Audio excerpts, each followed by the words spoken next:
Welcome, everybody, to the City of Kenmore Planning Commission meeting. It is Tuesday, April 21st at 7 p.m. Clerk, will you please take the roll? Commissioner LaSalle, Here. Commissioner Macias, Here. Commissioner Olson, Here. Commissioner Thompson, Commissioner Vanderland, Here. Vice Chair Dorian. I know Vice Chair Dorian is excused. Yes, he said he may join later if he's able. Let me just see. Oh, I have two attendees. Oh, he's here, so I'm going to promote him to a panelist. And we can, Vice Chair Dorian, can you hear us?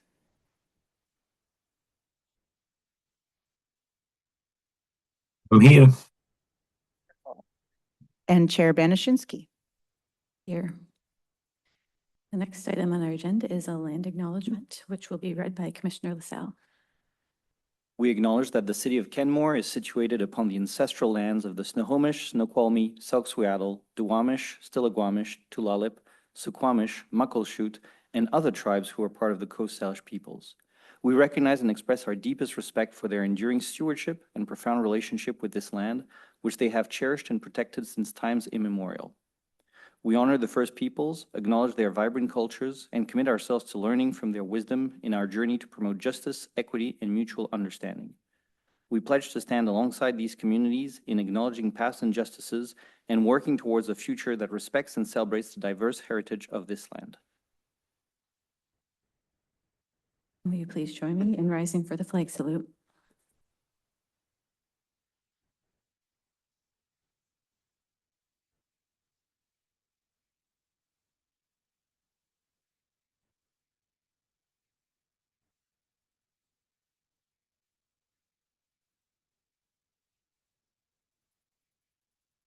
Has anyone signed up for public comment tonight? We have no public comment tonight. Great, then we will slide right to the consent agenda. Unless there are any objections, the consent agenda will be approved by unanimous consent. Are there any objections? Any objections? Any objections? No. Okay, the consent agenda is approved. And that brings us to the heart of our meeting, a continued conversation on the housing strategy plan update. Great. Good evening, Commissioners. Todd Hall, Principal Planner. Tonight, I'm joined by our friends from ARCH, Mike Stanger and Andrew Bjorn, who will be stepping into Mike's role here relatively shortly. So I just wanted to give them both an opportunity to say a few words before we get started. So go ahead, gentlemen. Hello, I'm Mike Stanger, and happy to be with you again. I don't think any of the members have changed since last project we worked on. Yeah, my retirement date is June 15th, so I don't know if that means this will be the last time we're with you, but it's coming up, and we at ARCH are extremely lucky, and I think that means that you'll be very fortunate as well that to have somebody taking my spot in the lineup in Andrew Bjorn, who I've actually known for over 20 years when we were students together at UW. So I know that he's smarter than me and younger than me, and I think you'll like working with him. I think that Mike kind of overestimated. So, but yeah, I'm Andrew Bjorn. I'm stepping into the senior planner role with ARCH. Mike and I went to school together, and he stuck around here. I went up to Calgary, Alberta for a consulting job for a couple of years, and I came back a couple of years ago, worked at Burke Consulting for 7 years. I took a bit of time and worked for 18 months in Vancouver, BC for a housing nonprofit. And when I heard that Mike was retiring, I'm like, I can't let an opportunity like this pass up, because I know that he's been smart and dedicated and plugged in and very well respected. And when I've talked with him about this role, it seemed like a dream position. So I took the chance, and luckily I made it through the process, and I'm going to be really happy to be working with you and other communities across the east side. So thanks. Fantastic. Thank you so much, Mike. If this is your last meeting, I know I can't speak for myself. I'll let the rest of the commission do that. But I just want to say personally that it has been really a joy and an honor and pleasure to work with you. So thank you so much for all of the heart and compassion and smarts that you bring to providing housing for the folks who need it most. And Andrew, here we go. I'm looking forward to working with you too. Any other comments from the commission for either Mike or Andrew? Commissioner LaSalle? Yeah, just a big thank you, and super excited to be working with you, but thank you for everything. It's been a pleasure. Commissioner Vanderlyn? Mike, just needed to be said that we really appreciate the years of education and most of all the patience you've shown. I think you've added something to each one of our level of knowledge and decision-making over the years. Thanks again. Very nice. Thank you. Commissioner Olson? Yeah, thank you for answering all of the questions that I've had in the past and other commissioners as well. Glad to see you go. Commissioner Macias? Andrew, great to have you on board. Thank you, Mike. Looking forward to working with you. We'll have a ton of questions, I'm sure. So Mike, you can pass some of that patience along. And then Vice Chair Dorian. Just echoing those words, thanks, Mike, for all of the work you've done with us in the past. Always much appreciated, and looking forward to working with you, Andrew.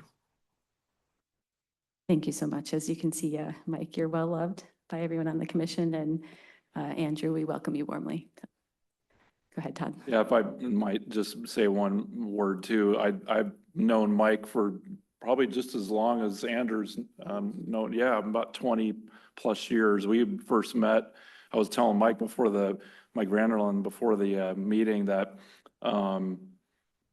you and I met when I was a student, and I was a student rep for the Puget Sound section with the APA going to UW, and I was an intern at Kirkland, and I was the student rep, and I think you were the Snohomish County or King County rep. So yeah, so we've known each other since 2001. So it's a long time, and we've, of course, the planning world in the Puget Sound area may seem big, but it's a small world. So you cross paths in one way or another over your career. So yeah, I really appreciate all the work you've done here in Kenmore and just throughout my career. So yeah, anyway, so moving on, I wanted to give an opportunity to, ask the commission so you'll see in your packet, the presentation I'm not going to be repeating tonight. It's merely there for reference. If there's a question you want to go back to and you want to refer to a specific slide, we have that available.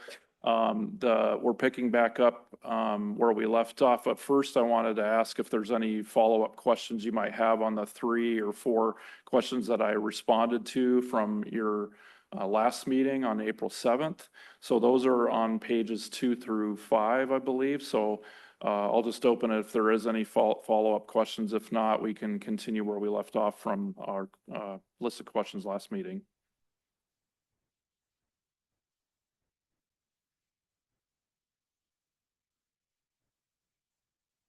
This isn't really a question, more a comment. I was interested to see that shoreline, this is on page 5 of page 11 of 32 in the packet. It says page 5. That shoreline has a tenant relocation assistance on MFTE expiration. That's in the notable additions column, and I found that interesting and would love to learn more about that as we consider our own housing strategy plan update.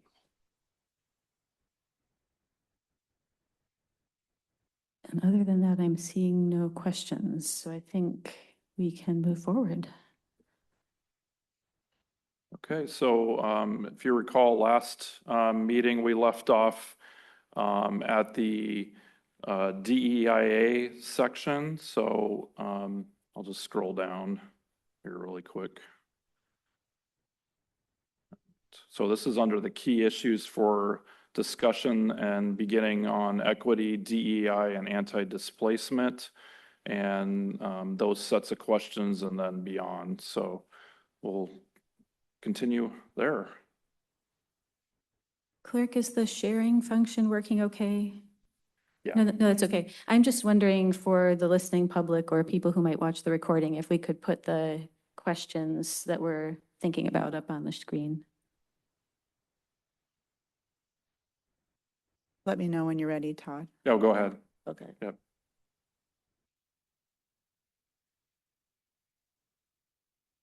You have the, I'm not seeing anything. Vice Chair Doran, do you want to say something while we're Oh, navigating the screen sharing? Yes, I'm realizing I do have a question, There we given go. the context on where we're going. Can't see Vice I- Chair Doran anymore, but Can you hear me? no, he had his hand oh, raised. I'll fix that.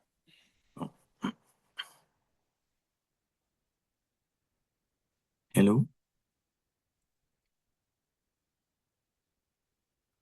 Oh, it might be because we're doing a PDF, maybe? Hello? I can see him and I can keep an eye on you. Okay, great. Does he still have his Can hand you, raised? I He does. do. Okay, Vice I- Chair Doran, you can go ahead. Can you hear me? I'm not sure you can hear me. Hello? Did the volume go?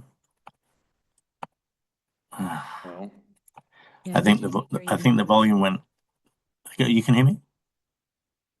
Well, we can probably come back to him as soon as we can. So. Okay, yes, we Yeah. can come back. Is there anybody else who has any comments on the equity, DEIA, and anti-displacement questions? We'll take the first one, maybe. How should the updated HSP housing strategy plan operationalize the anti-displacement policies in the 2024 housing element?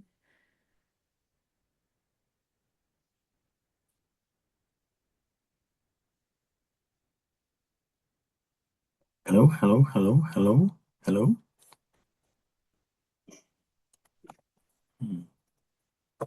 Well, people are thinking and scrolling. I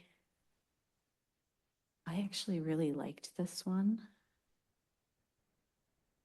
I think there's a lot we can do. The things that I wrote down are not mandates, of course, they're just suggestions, but I thought that we might want to revisit our tenant protections. I know that we instituted some. We can take a look at what they are and if there are any others that could be added.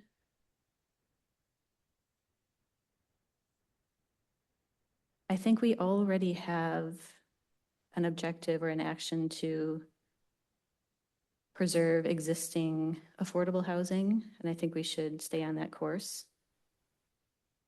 Here's one, I don't know if this can work, but I did read about some communities who have community retention policies that create community preference for new housing, offering property tax exemptions or freezes for longtime homeowners and providing financial assistance to low-income homeowners for repairs.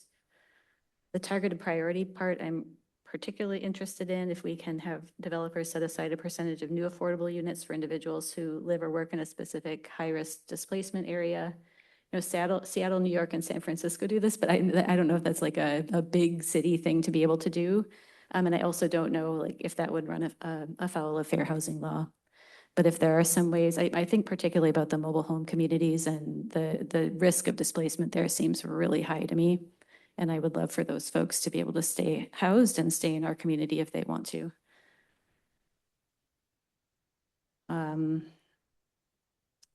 I was particularly interested, I think, in the relocation assistance that it mentions that Shoreline offers. I would love to think about that more for our community. And then I'm wondering about a community land trust is another way to possibly help those mobile home park communities stay where they are if that land could be bought by a community land trust and then they could sort of continue to rent the space from the land trust. Those are big ideas, but those are, I had fun thinking about things that we could do.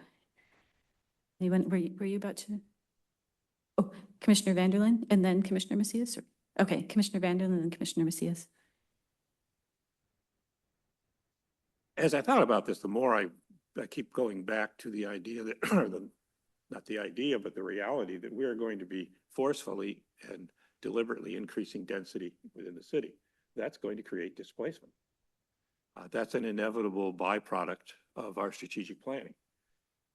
Our conflict here is, as we create that disruption, how do we address it? Being a very small city with very small resources, which are simultaneously trying to increase density at the same time, not increase density to the extent that it actually displaces people, that's a real challenge. So what's the solution for that? I'm not sure that we can ever be sure that there's a perfect solution. People are going to fall through the cracks. So I think what we can do is look at a mitigation strategy. And to have any, I think, real chance of success, we've got to look outside of the resources and what's available in the city of Kenmore. We're just too small. And the amount of churn that's going to happen here, I think, is going to be disproportionate to the size of the resources that our city has. So this may sound like a milquetoast sort of solution. I think one of the alternatives or one of the actions we could take is for the city in its own departments to maintain communication with other cities, other jurisdictions within the county, even within the state, so we can identify where there may be placement opportunities that we could make our displaced citizens aware of. Thank you. Commissioner Macias? I had the same kind of train of thinking on the community preference, although I did have questions because this kind of ties into what we saw with our land capacity, because currently none of the areas that we have here are marked as high displacement. We have medium displacement because I think it kind of plunks in together with some of where we're already zoning. So I don't know what the next step would be to relook at that, specifically the mobile home park, since we know that there's a moratorium that ends on that. So I kind of was hoping to go down that path. The other question is there something that we put into development that there's a marketing strategy to community preference instead, or try to work that in somehow to current members of the community?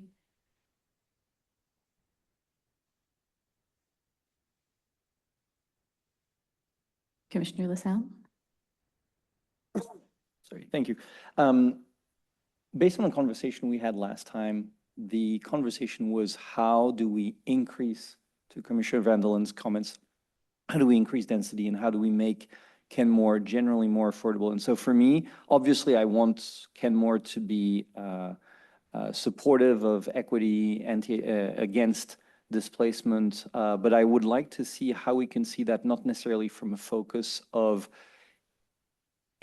making sure that people don't leave, but also just not making it harder for us to increase density in the first place. Because if we try and increase density and if we try and increase affordability, but we don't address issues which are causing some populations to leave, then we're just making it harder on ourselves.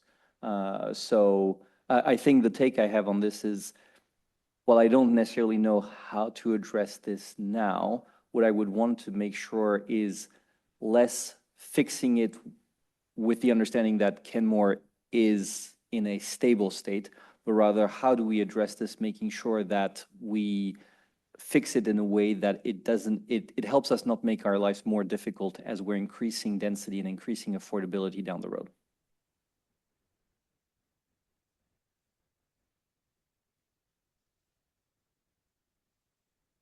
Commissioner Dorian, if your audio is working, I still can't see you. Can you hear me? Oh no. I think it's on your side. Okay, It's now I on guess. the Still working on it. side over there. I'll go get it. Any other comments on this question? We can circle back around when Vice Chair Dorian can. Any other comments on this section? Commissioner Vanderlyn?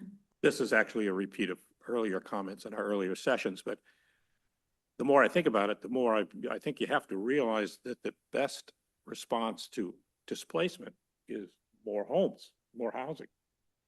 So I think that's a test we have to look outside of this particular area, but in our other decision-making. Are the decisions we're making here in any particular section, do they serve to increase the potential for available new housing, particularly in the low-income population? Or does it actually constrain or reverse, make more difficult the ability to maximize the amount of affordable housing that we could develop if we paid a little closer attention to our policies. Should make maybe more explicit that one of the things that I was thinking that in terms of like the community preference or priority is that maybe instead of a community land trust purchasing that mobile home park land and them getting to stay as it is, that if it is going to redevelop, that those who already live there, if we can, again, I'm not sure how this would work with fair housing law, but if we could do it, that those folks who are already there might get preference for having affordable units in a new building. There are all sorts of things. I don't know how that would work in terms of like what they would do while the development was being built and all those sorts of things, but I'd love us to think creatively about how we can support those folks. Commissioner Vanderlyn? You know, great ideas keep coming back. In several years ago when we first had this discussion, one particularly related to the mobile home parks, was the idea that given the level of density that's in the development in those parks today, those land could subsidize or could serve for a much larger number of homes than they are right now, or if they were preserved as mobile home parks, that they could provide. So we actually had the discussion about, okay, if we were to do or allow some sort of systematic redevelopment of these areas and some other areas that are similar within the city to a higher density, higher height limit, et cetera, allowing for low income, that we'd give preference to the new facilities to the existing folks. And if you phase that in a decent way, you could minimize the amount of displacement that was happening. So you wouldn't do a 100% reset. You would do a 20% reset, move people in as soon as places were available. And over a period of time, you could maximize the amount of available housing. To me, that's one way to look at this. The other way, I'll just tag onto this and just say, being more specific about what sort of policies, what we want to take a hard look at. When we talk about inclusionary zoning, do we really maximize our ability to be able to provide affordable housing using a 20% or 25% requirement, or is in lieu of fee sort of approach, where you create a pool that could fund a land trust or some other mechanism? Could that actually maximize the amount of affordable housing we could create? So to me, this is an example, and I'm not giving a plus or minus analysis on this because we haven't done the work. But one of the things I think we have to ask as we look at similar policies, this policy and others, is does this really maximize our ability to be able to provide housing? Or does it really an impediment or create a barrier to maximizing the potential? I think that's something we in all good conscience need to ask ourselves at each one of these. Answer isn't obvious to me, at least right now, but I think it's an answer we need to seek. Commissioner Wilson? Yeah, I like the lines you were thinking of around phasing development and providing not right of first refusal, but effectively priority options for folks in the city already to other developments if they would like to move to those places, and then coming in with a land trust or something else to buy up the newly emptied units to kind of continue that process. I have a couple questions or concerns around that. First one is, do we know kind of what size units people in that community need? I believe the city has done some outreach to those communities in the past, but I imagine there need to be extensive outreach for a program like this. So things that come to my mind are what size, how much do they cost? Like, what are they able to pay for today? Because if we give them, hey, you've got the first chance, but it's $500 a month more and they can't afford it, that's not really a chance. So I'd want to make sure that we could actually meet current costs. And I don't know if there's a price audit or something along those lines that we could look at that would basically figure out their current monthly costs for energy, rent, depreciation, et cetera, on their units. But I really like that idea because I think fundamentally, yes, we could house more people. And I think that's the goal. And then as far as the inclusionary zoning piece, I'm not opposed to making sure that we're building housing in the most efficient way possible. That said, I also want to know what long-term outcome, what long-term outcomes look like in different types of housing scenarios. For instance, inclusionary zone housing versus separated housing stock where it's entirely affordable. Or do we see different outcomes? Are there problems where, I don't know, perhaps say with maintenance or budget constraints or other issues that we have when we concentrate housing in that manner that inclusionary zoning addresses? I would have to go back and look at more recent literature. Frankly, I can't say I have, but I know in the past we've had issues with concentrations of affordable housing stock in manners that resulted basically in poor housing conditions down the line. So that'd be something I'd want to know about. Commissioner Macias? I'm just curious too, because I believe Bothell, didn't they just build a new mobile home park next to on Larch? I feel like there's a newer one there. I mean, I would like to explore the possibility of maybe not moving community preference into newer buildings, because I think a lot of the residents like a mobile home park because it does give them a sense of single family home, right? It is the closest to kind of your own home that you can have, and it is in that affordable, unsubsidized range. So the goal would be maybe, I like the land trust idea, but it's like, how do we also promote maybe a new location for a mobile home park? Maybe if it's on the residential or it's arterial, or is there some sort of zoning or carrot that we can provide so that a developer like Bothell would create a new one so that we can kind of continue that type of home? Okay, do you have a thought about this first question that is new? Go ahead and share it. Otherwise, I would like to move on. So if you have a new thought, please feel free to raise your hand. Otherwise, we'll move on to the next question, which is what specific actions would help close the homeownership gap for BIPOC residents? Commissioner LaSalle. Yeah, one final thought, just expanding on what I was saying before. What I'd love to know from you is, I want us to be the most fair possible, while at the same time solving for the affordability issue that we have in Kenmore. And I want to balance that, but at the same time, I don't want us to be holier than holy and make things more complicated just in an excess of fairness. And so maybe not for now, but what I would love to hear from you is if we were to focus on affordability, would the equity, DEA, and anti-displacement elements be solved through that? Or should we, or it wouldn't, and in which case we should proactively address it?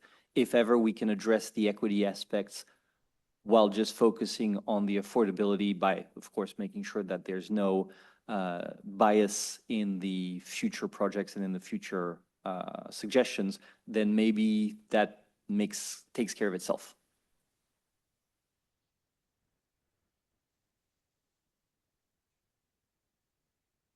Clerk, Vice Chair Dorian said that the PDF is not shared on Zoom, which means. I know, I'm having some technical difficulties. Okay, yeah, so and- I was wondering if that's the case, then maybe we don't need to be sharing it right now. And then we could see Vice Chair Dorian, even if we can't hear. Either, whatever is easier for you, I will let you sort it out. Any other commissioner comments on that question about how we can help close the homeownership gap for BIPOC residents? Can you hear me now? My thought on this one is that I think we should do a lot of community consultation and talk to community-based organizations to find out what that particular group of people needs, because I am certainly not an expert. So I would love for those who have lived experiences and work with those communities to help us identify what the problems are, why there's a gap, and how we can help them. And then I should also say regarding the mobile home parks that real actual our neighbors are living there right now, and we are talking about their homes like in a kind of an abstract way. So I think it would be very, very important to engage them and to talk to them about what their needs are and what they would like to happen, you know, to the extent that they can have a say in what happens to their spaces. Okay, so let's move to the next question, which is how should the DEIA equity toolkit be formally integrated into future housing decisions and the housing strategy plan itself?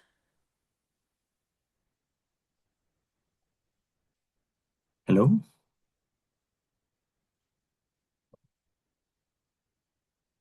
Commissioner LaSalle? Yeah, I guess so. This was kind of the point. Maybe I skipped a question, but addressing of, does it make sense? Does it benefit or does it hinder having addressing affordability and DIA at the same time? Obviously, I think DIA should be everywhere, but is it necessary to call it out? And if we call it out, and I would turn to you based on your expertise, does it benefit? Does it address an unmet need that if we don't have it would not be addressed? Or are we just creating more steps that would naturally be solved?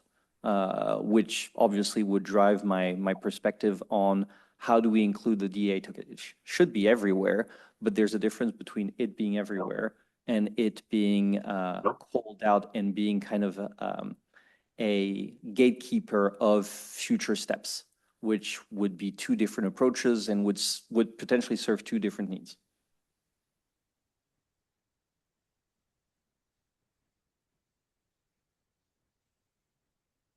I think my thoughts on this one are pretty similar to my thoughts on the preceding question, which is that I think that this is an area where we could take advice from the DEIA committee on very specific things that we're looking at, very specific actions or objectives to run them by them. And also advice from community-based organizations that have a specific DEIA focus and are experts in that area. I also think it wouldn't be a bad idea to have some kind of decision-making matrix as we're making decisions about objectives and actions, because although I agree, Commissioner LaSalle, DEIA should be integrated into all of our decision-making, it sometimes is not, and sometimes just simply the accountability measure of having a matrix that prompts us to think about them could be valuable.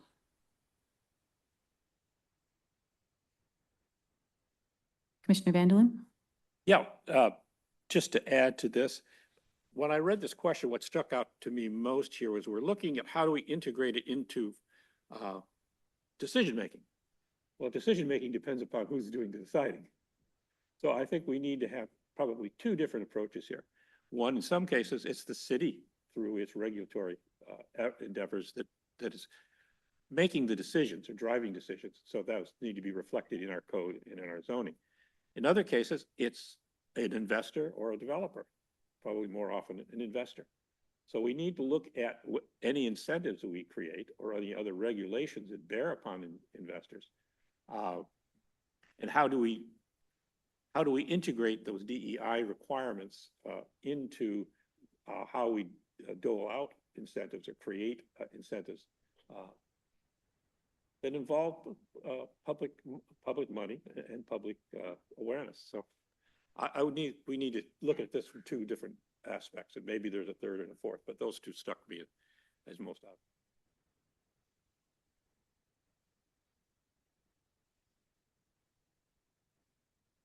Commissioner Olson? Yeah, I think going back to Commissioner LaSalle's question / statement, I feel like that depends. It depends on the context, right? Are we talking about new housing stock on property that has sold, or are we talking about redevelopment of manufactured housing communities? I think those are two very different situations where we would consider DEIA. I feel like for the latter, for manufactured housing community, for instance, or other locations where we're looking at effectively zoning changes that can result in displacement, I think DEIA matters more. Whereas zoning changes for other types of living facilities, it may not matter as much. Not to say it doesn't matter, right? But for a property owner of a house, they would receive the benefit of selling the house. And if there's an increase in property value, they make that money. Whereas a renter isn't going to experience that, or someone living in a manufactured home now has to figure out where are they living next. Their lot isn't available anymore. I would be curious if there's more nuance or experience that you could bring to that. And if that seems kind of like, if that makes sense, or if there's something I'm not considering. But I suppose that's kind of my thought is DIA, in my view, for these, for this instance, matters most where we're looking at policy changes and changes that will result in displacement, or likely to. Before we move on to the next section of questions, Todd and Mike and Andrew, is there anything that you would like to respond to, or do you have further questions based on anything you heard, or do you feel set?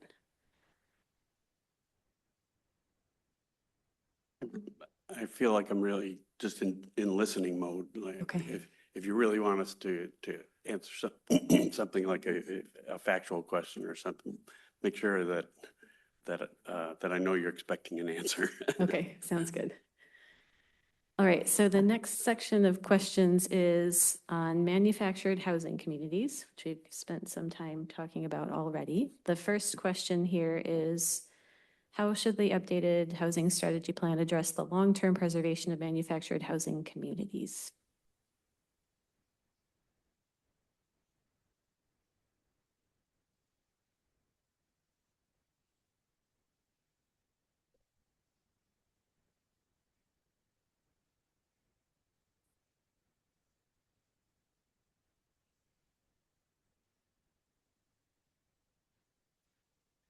Commissioner LaSalle, go ahead. Yeah, I don't know yet. What I have learned is that manufactured homes offer a low entry barrier, high access to housing, but also offer a very unsustainable access to housing because of the extra fees, because of many shows were on this topic and were really well made. So I think the long-term, when I saw a long-term preservation of manufactured housing communities, the challenge for me is not the preservation of the community, but also the preservation of the ability for the residents to stay in those houses affordably. However, the part I don't know, and maybe more a question for you, Todd, is where does zoning codes and regulations stop, and where do just private contracting natures start between the potential owners of lots and the residents in the in the mobile homes, where I understand, or I would expect, that the city is not able to interfere with any types of contracts. And if that is the challenge, then I don't necessarily know how we'd be able to influence that element if that's where the issue is. I'll let Mike or Andrew chime in too, but from my understanding is the city enables the zoning code, which allows for the locations of the mobile home parks. But beyond that, there's really nothing that the city can do to control the operations and or maintenance of each of these. So last night, we had an open house, and I was at the Housing and Human Services table with Tambi. And I know, Chair, you were there last night in our discussions, and Commissioner Macias was as well. And we talked with several of the residents in different mobile home parks, and they mentioned that, you know, the multitude of challenges living in there. You said that it is a lower barrier, but and it's easily accessible. However, beyond that, the challenges start to go high beyond that, because you're dealing with rents that can be raised at 5% annually, which then start pricing folks out. Then you've got units, mobile home units that are owned outright by the homeowners, but they don't own the land, obviously. So they have challenges with their very aged units. I think a couple of the folks that we talked to, they're 50+ years old, and they don't have the ability or the funds to maintain those. And so it's incredibly difficult for those residents to, stay in those homes, and it may come to a point where they're not livable at some point. But beyond to your question, they're beyond the zoning aspect of it. The cities don't really have any leverage or control on what happens on the ownership side. In that case, thank you so much. I was concerned I was dreaming it all up, so thank you for confirming. In that case, question to the other commissioners and to you as well on the statement, the initial statement itself of the fact that manufactured homes in the 6 parks represent a critical source of affordable, unsubsidized homeownership. The question then becomes, do they? And if they do, great, despite all the issues we've mentioned. And if they don't, then in that case, I feel much more emboldened to suggest, or at least provide my opinion, that maybe the way we support that is not in maintaining the manufactured homes, but that we seek to convert them in a way that's affordable and profitable for developers, et cetera, and ensure that the residents who were in mobile homes are able to remain in that location, plus or minus the construction part, which would of course be destabilizing. But either we can act upon them, and in which case we maintain that because we have an ability to focus on that. If they are not, however, a source of real affordable, unsubsidized homeownership, then maybe the role of this commission is to suggest to the city council to actually focus on converting them and not keeping them. Commissioner Vanderlyn? Thank you. You've well stated position that I've been developing in my mind over time. Again, I think it goes back to we have to take a look at each one of these policy decisions, which includes the mobile home park areas, about are we doing the best service to our citizens with the way we've zoned these today? And the answer to that could be yes, no, it could be many things. But I think that's something we need to pass along to the city council, something that we need to consider in our long-term planning. Another thought here too is, although I do think we need to have, as part of that evaluation, is to be thinking about the definition of manufactured housing, which is pretty rigid in our areas today. There is today other types of manufactured housing that is not mobile. There are builders out there right now that run factories and are building manufactured homes, tiny homes that can be built on these sorts of sites in a fairly easy and economical way. Today, I don't believe that given our zoning, you could allow that in these as a replacement for a deteriorated manufactured mobile home. Maybe we should be looking at allowing this, broadening our definition to include other types of manufactured housing beyond mobile housing. Commissioner Olson? I guess I want to start this with a question. My first question to Todd and Mike and Andrew. How big of a portion of how large of the issue in terms of affordability for manufactured or mobile housing is the lack of ownership of land? My understanding is that's a fairly large portion of it. And then the other piece, and please answer both of these if you can. How much is depreciation of the building as well, or the structure, or general I guess, answer there. It's not looking for like a percentage necessarily. I'm sure it varies, but. Yeah, I don't think I could really quantify anything in the answer, but I agree with you that that not owning the land is,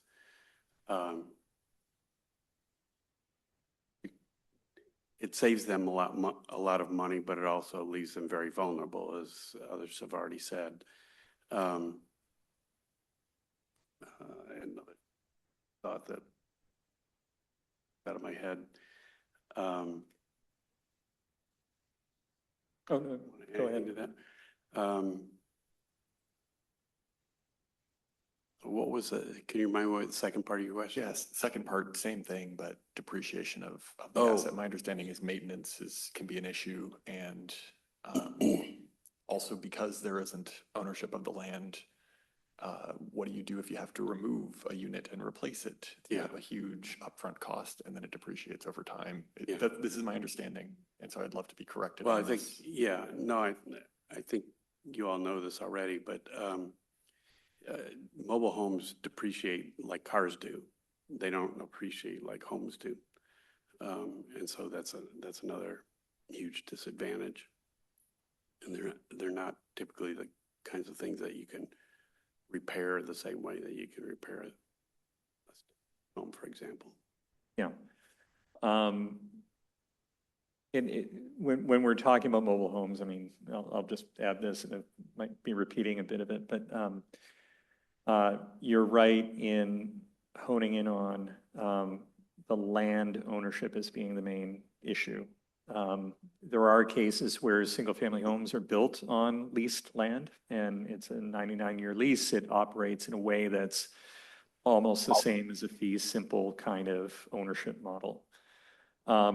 When you're talking about manufactured homes, two other points to make. One is, I need to check the reference, but with some of the reforms that have come in from the state, I don't believe that cities are now allowed to prohibit mobile homes from being located on, like in residential areas where single-family homes are allowed, as long as they're on permanent foundations. Before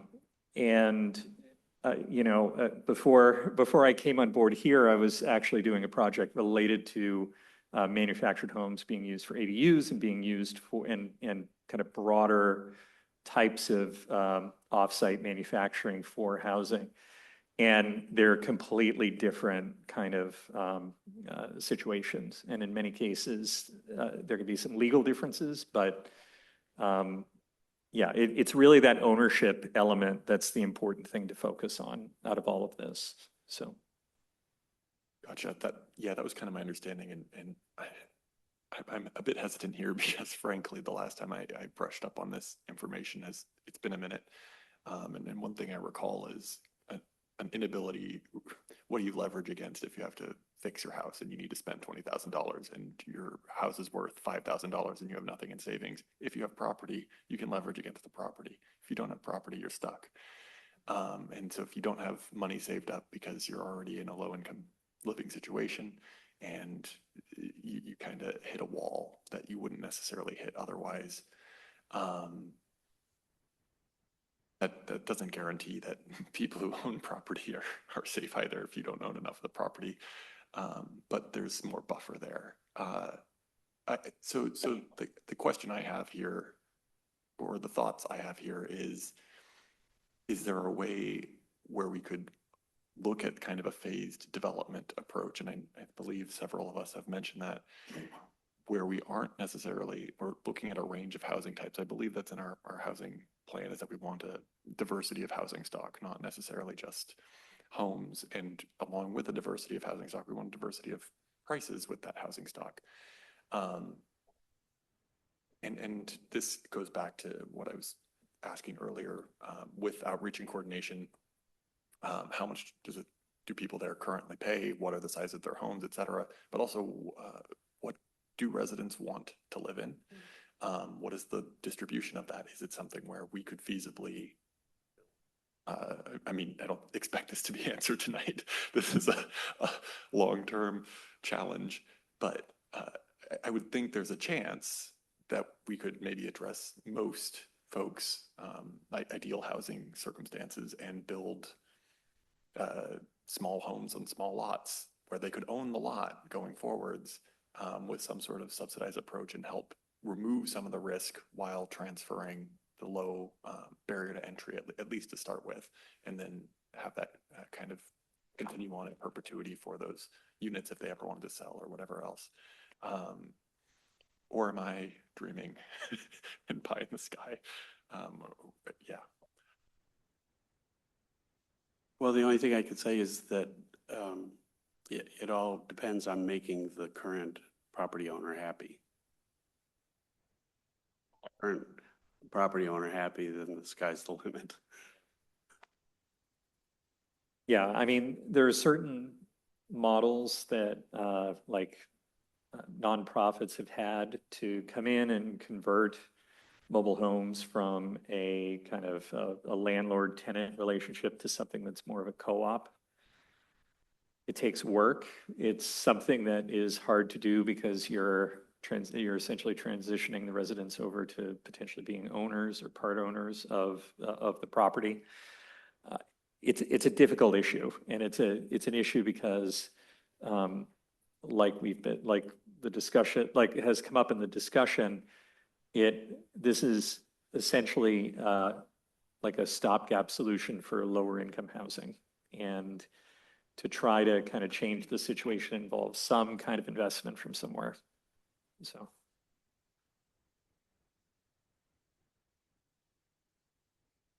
I guess I just wanted to say, Commissioner Vanderlyn, I think you were bringing this up previously around what resources we have. And I think that fundamentally right there it sounds to me like probably going to be the constraint of what investment needs to be made to make something like this happen. Whether that's a co-op or other. And then also with that, I think we also have to take a step back and realize that we need additional housing stock, period. And frankly, a number of these communities are in the downtown area that we have otherwise upzoned. And how do we manage that? Yeah. Commissioner Vanderlyn? Mike, Andrew, thank you. Your comments pretty much covered what I was going to say. Absolutely, this doesn't go anywhere unless you can make the current landowners your friends and to participate in this. Without beating a dead horse here, once that's accomplished, and I think there are probably models and ways we can do this because it is essentially a financial issue. Common ownership, condoization, joint ownership of the land. I think there are options out there for doing something like this. Not easy. Probably in my mind, the largest barrier here is going to be cities aren't really very good at these sorts of negotiations and planning. So I think thinking about that into the future, and if we were to go down the road that says, there is a better use for the tenants, for the people who live there, for the current owners, for the citizenship of the city, to do something different with that property, we're going to have to think, as a city, we're going to have to think very carefully about how do we get into what is going to be, as I think you rightly point out, a long-term adjustment, a long-term strategic planning effort. I don't think we could look at today and say we could just turn this over to staff and say, Todd, go out and make it happen. We're not prepared to do that. And there's, I think, damn few who are, excuse me.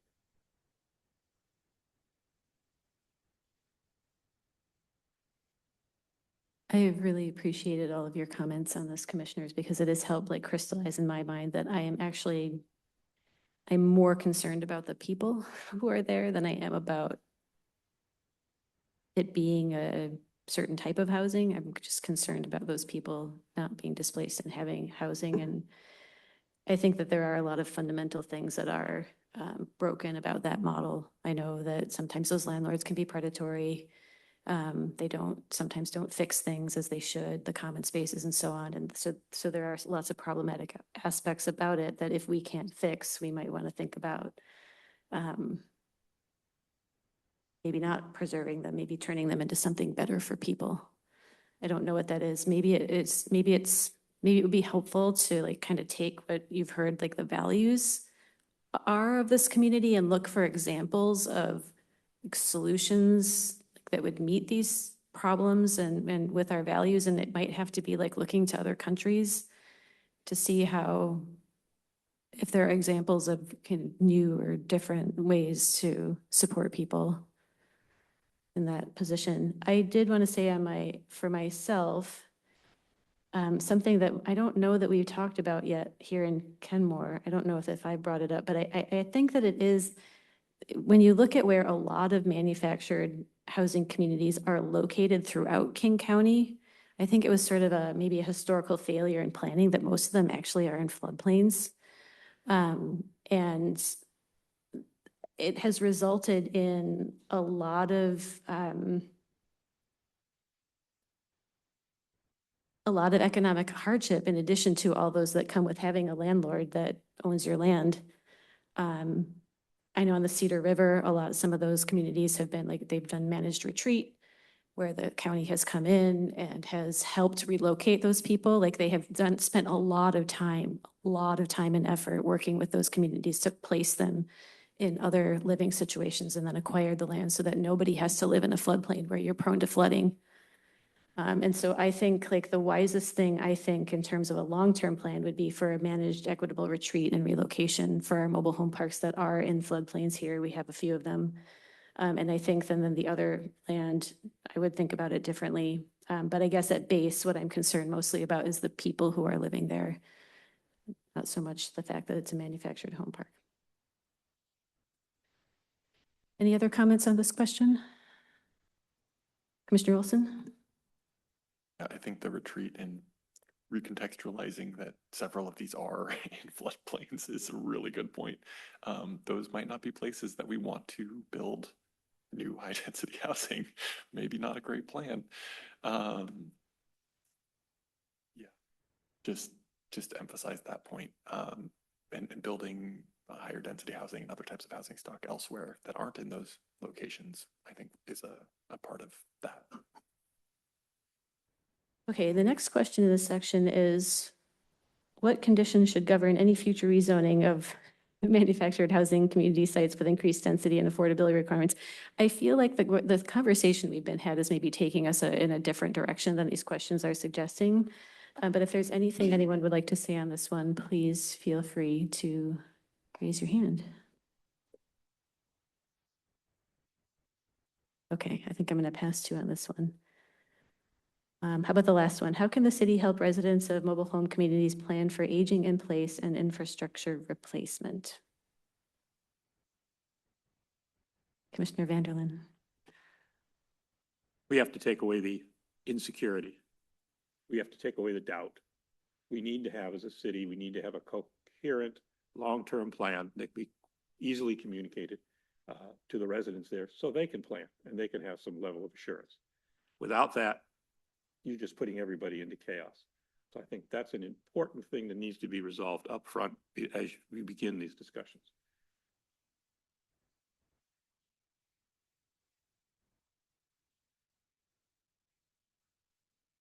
Commissioner LaSalle?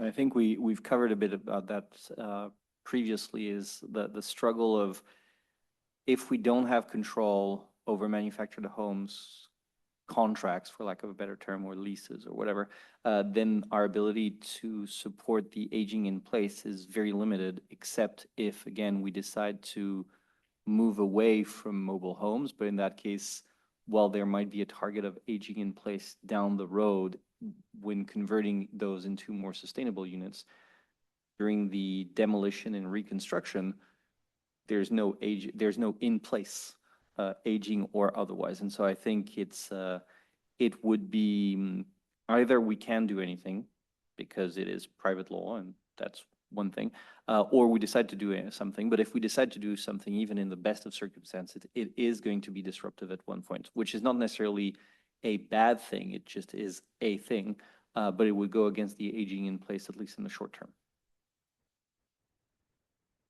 I have a question. Chair, Yes. Vice Chair Dorian is having some technical difficulties, as am I. But he had a question that he typed to me. Oh, and yes. Would you please read it for Vice I Chair Dorian? would. Thank I you. would. The one thing that is coming up for me across questions tonight is that we're talking about diversity of housing and increasing density. I want to clarify, although our housing element solves for all types of housing, I believe the housing strategy plan is specifically about affordable housing. I don't think we should mitigate that in the plan. That is the main point of equity here, is that this plan does focus on the affordable housing primarily and solely. The last one certainly did.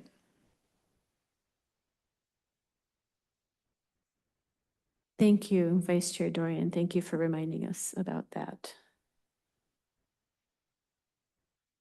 Okay, so my question is, if we had a social housing developer, is that a kind of developer who could help a transition for folks who are living on mobile home community land? Like if a social housing developer was able to come in and buy the land, like what's the capacity of developers like that to be kind of like help a transition? Well, I'd like to ask Andrew to comment if he knows more about social housing developers than I do, which is likely.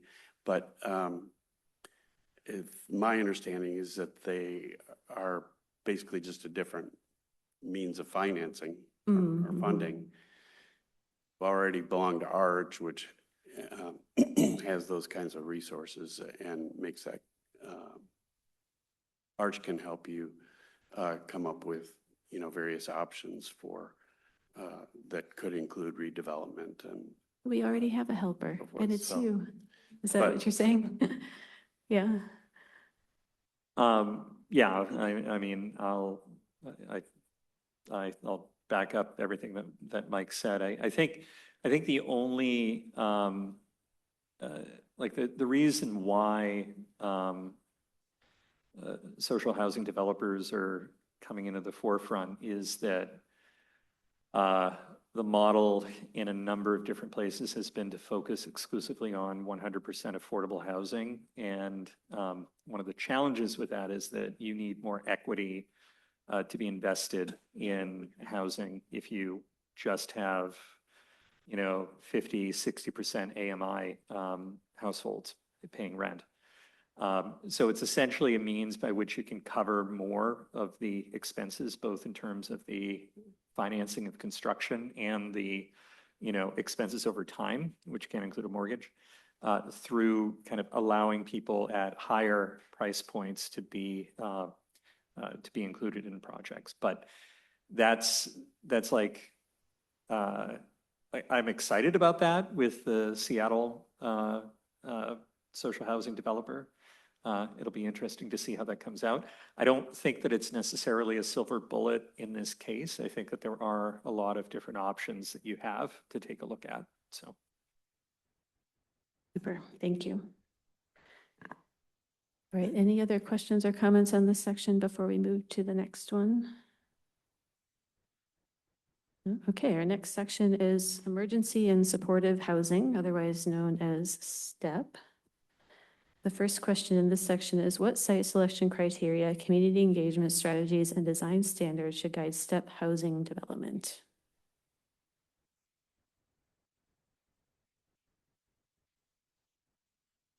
Vice Chair Dorian, I don't know if you can hear us, but if you can, I loved that you typed something to Shannon, so please keep doing that.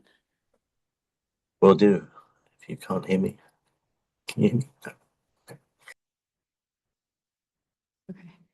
Yeah, we can't hear you, Commissioner unfortunately. Macias, did you have a comment? Yeah, go ahead. We talked about this last night at the housing table. Arch is currently, it looks like it was either funded or helped with a small unit step housing project in Juanita that is off 132nd. It's a single family home that's being converted into into a step housing. I'd like to know more about that and smaller developments and get smaller developments kind of sprinkled without, if that's how that came to be with funding. How did that particular project or projects like that? Arch has funded a number of those over the years. I could guess accurately, but there are a handful of housing providers that do that's their specialty, and they'll do that for people, you know, they're formerly homeless people or people with disabilities of various kinds, foster care homes, things of that nature. So usually it's Arch contributes a certain amount of money for the acquisition of the home, in addition to the other funders that the provider assembles for that. They have other sources for their ongoing operations. I'd love to know more about that, because in the discussions through STEP and the STEP committee, there were several discussions of it must be 100+ units, but we're seeing that's not always the case. It's functionally working in smaller capacities, and I think that's a good way to kind of start moving in that direction.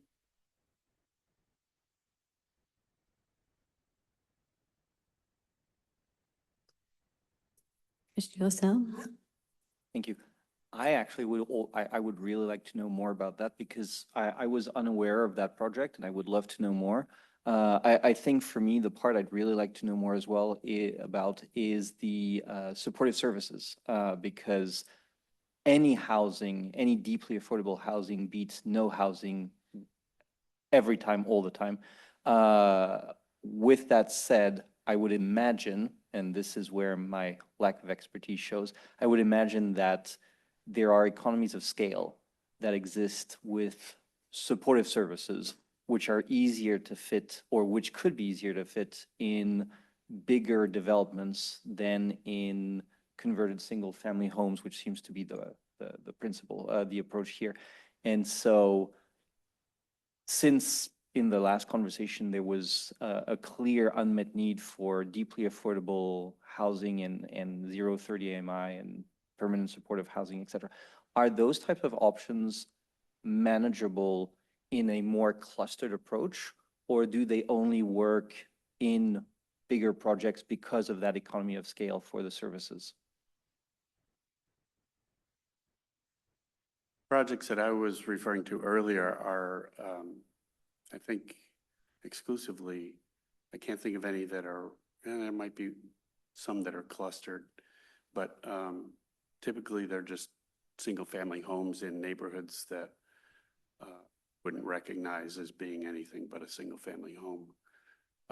So they're not,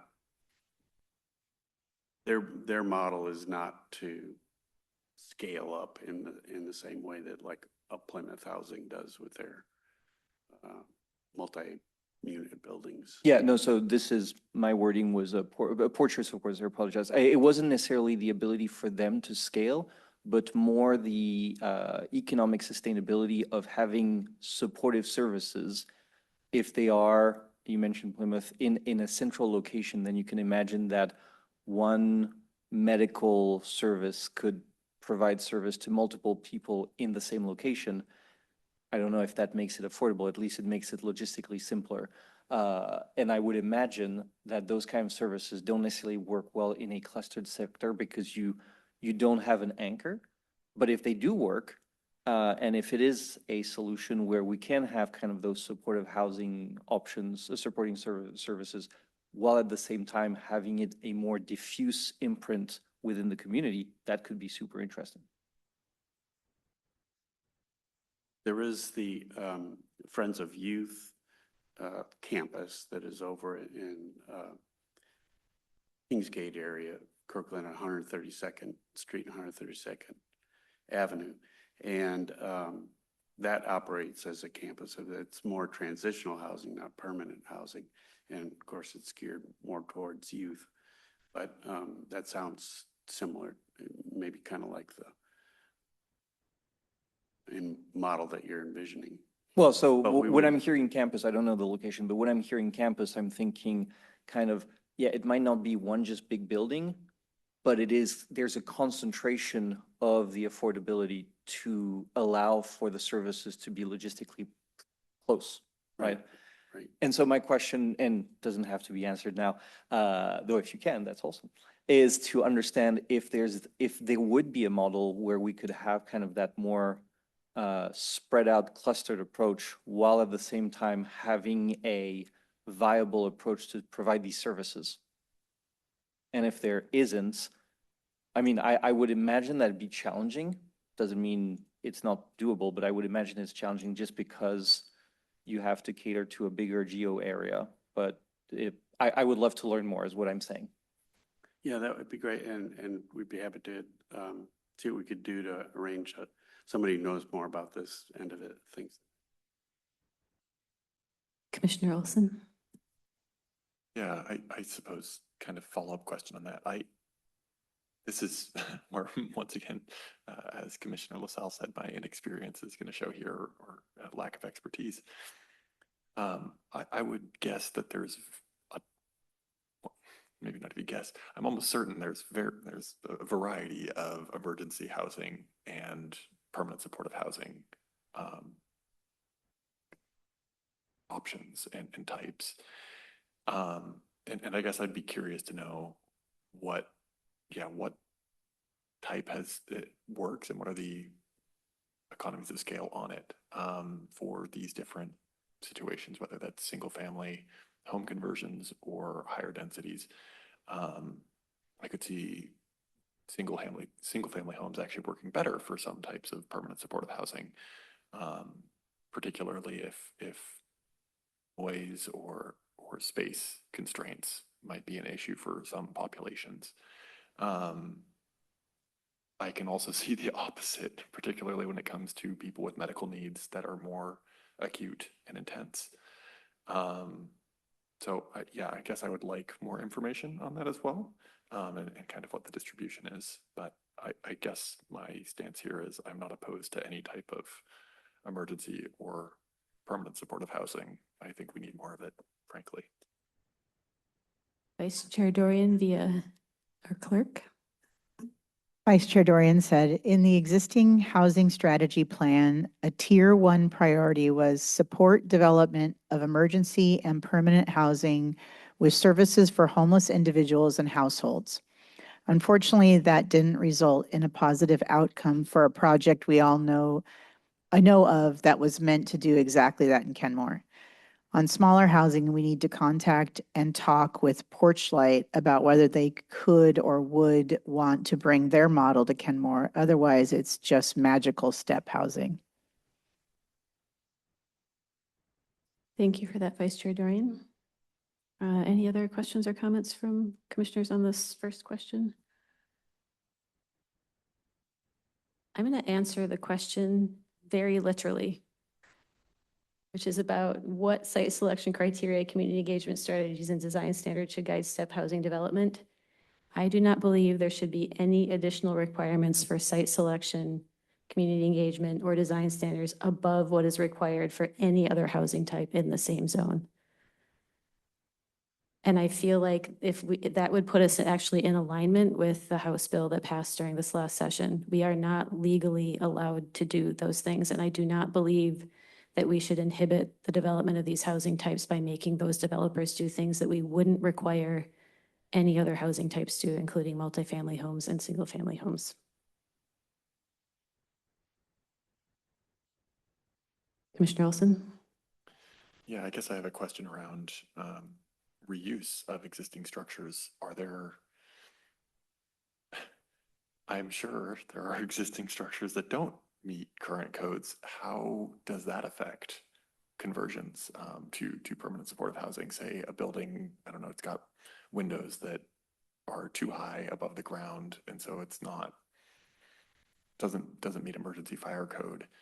But it would otherwise be allowed, like otherwise people would live there potentially. Is that, I'm not sure there's a great way to address this. But I wouldn't necessarily want that type of housing stock either, to be precluded from becoming permanent supportive or emergency housing. Maybe that's too in the weeds, frankly. I'm thinking about it. Yeah, that's more of a building Yeah. code issue. So I think, if, I'm not speaking for Arch, but if it was a model that was potentially to look at, I mean, that would be a concern, I think, is, what's the cost benefit of converting these versus building something new? Because I know in a lot of cases, converting something that has a whole bunch of code issues may just not be worth it. I mean, Yeah. I'm thinking of a couple of jurisdictions that I worked for prior that had, I mean, not specifically this type, but say a commercial, just a standard commercial conversion to a different type of use was astronomical for a particular, user change. I can only imagine that that might be something similar to what we're talking about here. So I don't know. I think it's probably going to be a case by case thing, but it's certainly going to be a barrier for some to make it work. Gotcha. I guess follow-up question to that, and this is something I imagine we need to get in a future meeting, but if there's any like cost per unit, cost per bed comparisons, for different types of services, I imagine there's probably some data already out there. So maybe that's something where I just need to go and do some more research on that. Perhaps ask David. I feel like he'd probably know. But I'd be curious about that as well, because I think to Commissioner Dorian's written or read out comment around magical housing, I think that applies, right? If it's theoretically possible to convert a house, but the house doesn't actually meet code, you have to rebuild the house, it's not actually possible. And so that makes it not something that I think we could account for necessarily in zoning without assuming. Well, and just to follow up on that too, I mean, some of these may be in, well, two things, disrepair issues coupled with just standard code conversions, but then you've got possibly just zoning nonconformities too, right? It might be like, okay, if you can do theoretically make it pencil out, but then the setbacks don't conform, then you're triggering something else in the zoning code. So, I mean, you can see how it kind of snowballs. It could potentially, I don't know, I'm just hypothetically, what if scenarios, so.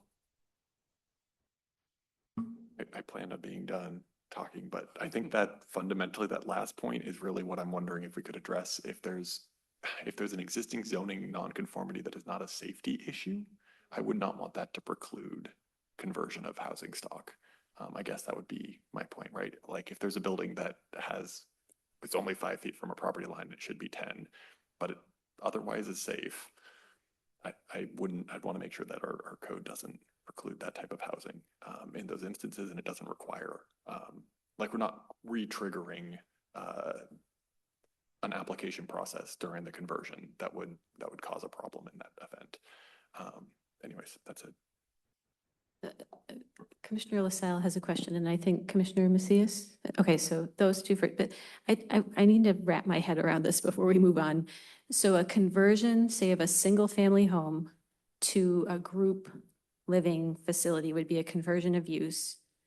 And in addition to requiring like any structural changes on the interior that would make it safe and code compliant, that would also then trigger things like external requirements like setbacks and everything? Well, not necessarily setbacks. I'm just saying if there was something that And I don't know all the nuances to all the different codes because I used to be in development services and it's been quite a while. So I don't do the day-to-day permitting. That would be a question for Sam's team. Yeah. But you're kind of, you see what I'm saying is you're getting down in a rabbit hole. If you open up one box, then the Pandora's box starts opening on other issues. Uh-huh. And so I think to think about, yeah, there could be some potential nonconformities, whether it's just the structure itself, but also the footprint of the building. And I don't know if that would open up those issues. I mean, I would think it, what to your point, Chair, is, converting it from a single family to say a group home. I mean, there's probably, I would imagine in the IBC, the International Building Code is going to have like something with Or fire, like fire, sprinklers or exactly, something like fire, that, yeah. sprinklers, something, I mean. Fire alarms or Yeah, smoke detectors. because you're changing occupancy, you're changing, the fire rated walls, all that kind of stuff. That's outside my league of expertise, but you kind of get the idea. Yeah, so maybe a question I'm hearing from the commission is if those sorts of things are triggered, like how does that affect things external to the building and the land? Okay, so Commissioner LaSalle and then Commissioner Macias. Yeah, very quickly, for once for me. I really loved what you just said, Chairman Ajinski, because I actually understood this question completely differently. So I love your interpretation on it. And of course, my Wi-Fi decides to change, but I can see it here. So for me, those three questions, for site selection, my understanding would be how we want to encourage, or where do we want this to encourage? And while I would like the ability for affordable housing to be built everywhere, I also want to be cognizant of the needs of people who are in deeply affordable housing. And so I would recommend we try and encourage site selection to be in or around major transportation networks, and specifically public transportation networks. For community engagement strategies, in light of the prior aborted project, I fully agree that I don't want necessarily the developer to do any further community engagement, especially as I don't believe that the developer would be able to champion any meaningful community engagement and communication if not driven by City Hall. And so I think the community engagement strategies should not come from any developer, but should come from the people who are on this side of the bench, but just not today. But however, for the design standards, fully agree with you that except for the conversions which are necessary just due to occupancy changes, there should be no design standard difference, nor better nor worse. If anything, if we could make it better, that'd be awesome, but that would make it even more challenging to build. So at the very least, just make it the same as any other development in Kenmore. Commissioner Macias? Yeah, I had a couple things. I think this is where this comes full circle into what the STEP Housing Committee is recommending and what I believe is currently draft code being written as we speak, and why we have commercial, where we're looking at residential commercial throughout the city to encourage more services throughout the city and not just on our downtown and aerials and throughout the residential areas. So I think that's where that kind of comes full circle. We also, I believe, we passed the single residential occupancy, the SRO units. So I'm assuming that that ties into how we could convert residential homes. And we know bigger units require a lot of funding, but the smaller units might be the way to get them in without the bigger funding. So, I mean, I do want to pursue those smaller pieces, but I mean, I think I just don't want to get into where the STEP committee is recommending, and we're currently drafting code on that, and we're going backwards on certain things. So I just don't know where that overlap is between planning and what they are currently seeing upcoming right now.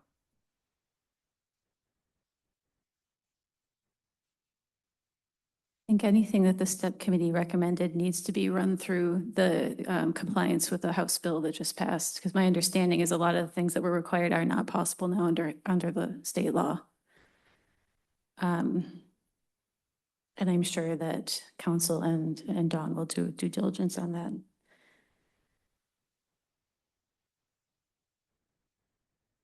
Okay, one more thought on this is that I am not opposed to any type of housing for any person. I do think that we should be very mindful about what our targets are and where we need the most housing, which is at the very lowest ends. And so I would feel very hard pressed to recommend personally that we only focus on smaller units for permanent supportive housing. I think they should be in the mix, but I don't think that we can make people who need housing wait for us to find the however many houses, single-family houses would be required to meet our targets. People need housing now. Okay, Commissioner Vanderlyn? Another way to think about this, as I was reading through this, I was trying to parse into my mind the difference between emergent and supportive housing. Leaning back into the building code question again, I suspect there may be use for these that are different, that require different sort of housing code. I'm particularly concerned or interested in the emergent piece. We're thinking about emergent now in terms of the low income population. What if we have a major fire or earthquake? We have a different need and a greater need and a flexibility that's going to have to be in place for a different type of emergency. That type of emergency is going to crowd out anything related to affordable housing. So I think we need to maybe, well, the question is, do we need to broaden this consideration here? I know the DEI committee doesn't have this within their charge, but it should it be within ours? So this is something we should be thinking about, which then, of course, would get you into considering different types of emergent facilities. An emergent facility for someone who suddenly finds themselves homeless and they need a place to sleep tonight or for the next couple of nights is going to be very different than if we had a major disaster and we have people who are going to be in an emergent condition for maybe a longer period of time or need different services. So I think we need to parse this out a little bit more if we're really going, or we need to say for ourselves, that's one type of emergency is outside the scope of what we're talking about today. But I think we need to be more specific about it. And then we need to come back and say, okay, what is the code requirements that differ between permanent supportive housing and emergent housing?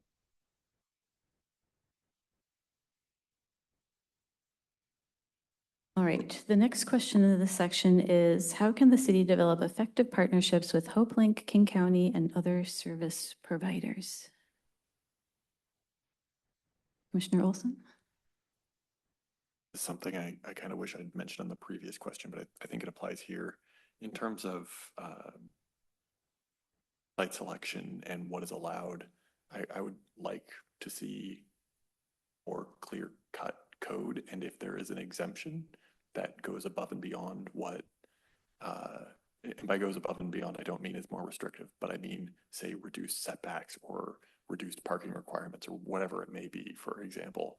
I would like to see that written down and codified so it's not a variance. Just so that way they aren't going and trying to obtain a variance where another development might have to. And I see that being beneficial in helping with partnerships and relationships, because then they don't necessarily have to meet a higher bar, but they may have some more flexibility than other types of housing would. And we codify that up front. So that's just something I wanted to mention. And I think that'd be up for debate on different zones, et cetera, but just mentioning that. Vice Chair Dorian via our clerk. Just a note on the residential retail, I don't believe the services provided to residents of permanent supported housing would be profit-making. The service providers would likely also be specific to those populations, i.e., I don't think the type of therapists that would serve higher income residents of Kenmore would often overlap with the therapists who have the specific training to serve residents of PSH. From talking with members of the STEP committee, the reference to residential retail was a late add by only one member of the committee. I don't think we should treat that as settled fact or even particularly well-considered input.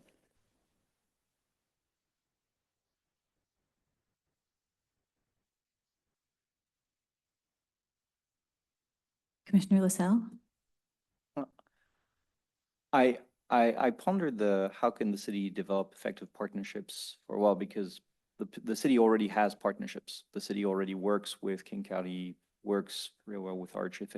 I feel as though, and this is feeling, that the struggle or the path to further improve would be added clarity of having a clear vision for what Kenmore plans on doing with regards to step housing, and how and when and through which means, and following through with that vision. I feel as though that is the best part of, if we know where we're going and how we're going there, then it's much easier for our partners to follow with us. In the past, maybe there were some breakdowns in that vision, which probably dinged up a little bit the relationships. And having renewed clarity would probably be hopeful to improve and correct those. Which also implies to, as we are rethinking or thinking about the housing plan for the city, of making sure we have a very clear housing plan, not only strategically, but also tactically, of what are the expectations and by when, and how do we plan on addressing those.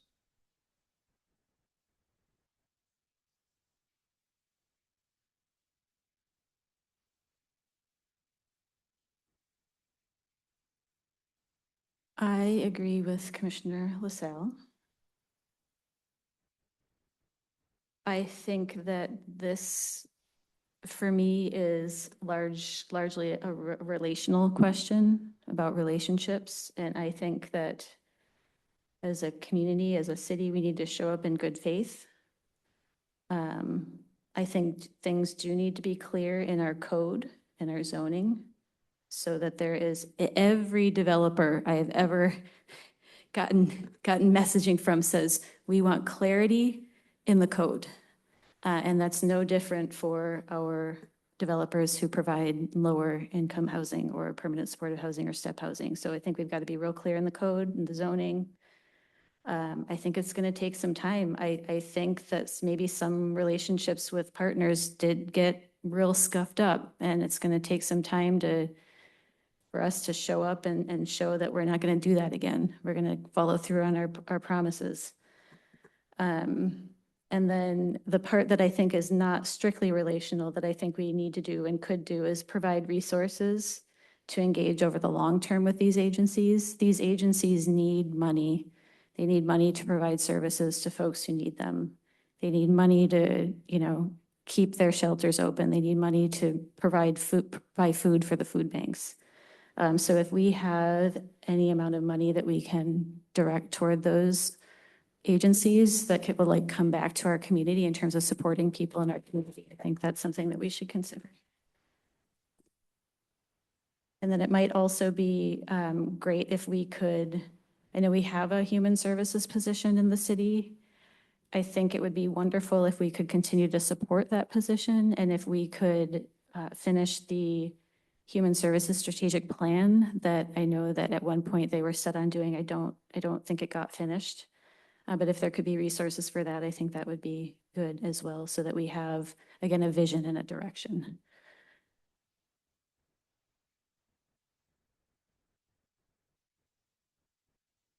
Anyone else? Okay, we are swimming quite well tonight. The next section is on community engagement.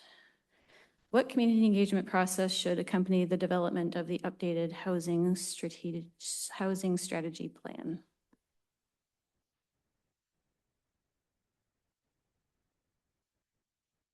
Commissioner LaSalle?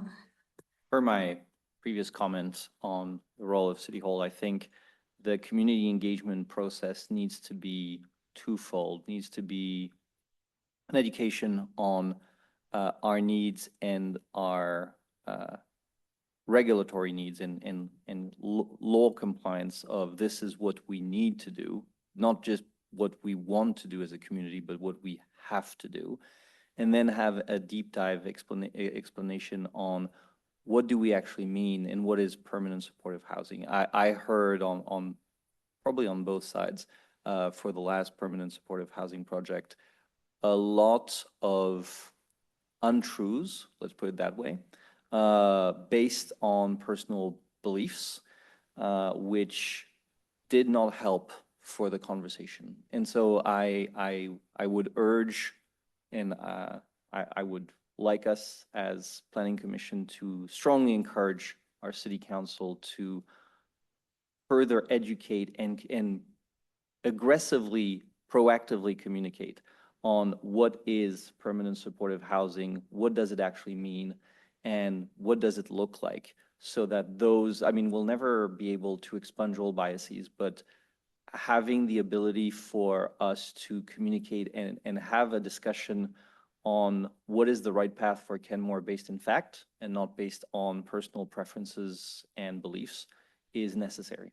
So the community engagement process could start yesterday, should start yesterday, but needs to be focused really not on do we need affordable housing? I think no one's going to say no, but on why do we need affordable housing outside of just because it's the right thing to do. It's also the legal thing to do. So the morality of it kind of goes out the window, but also have a deeper explanation on what is deeply affordable housing, how does it translate, what it is and what it isn't, to remove the issues we had last time around.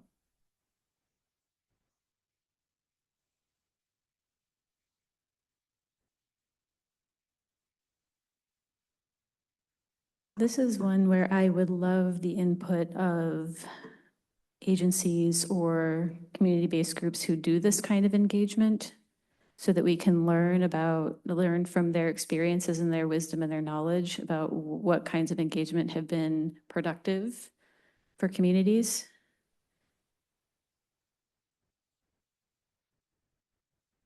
And then I do feel like it should be very clear to the community about what the community engagement is doing and where they will and will not be able to steer the ship.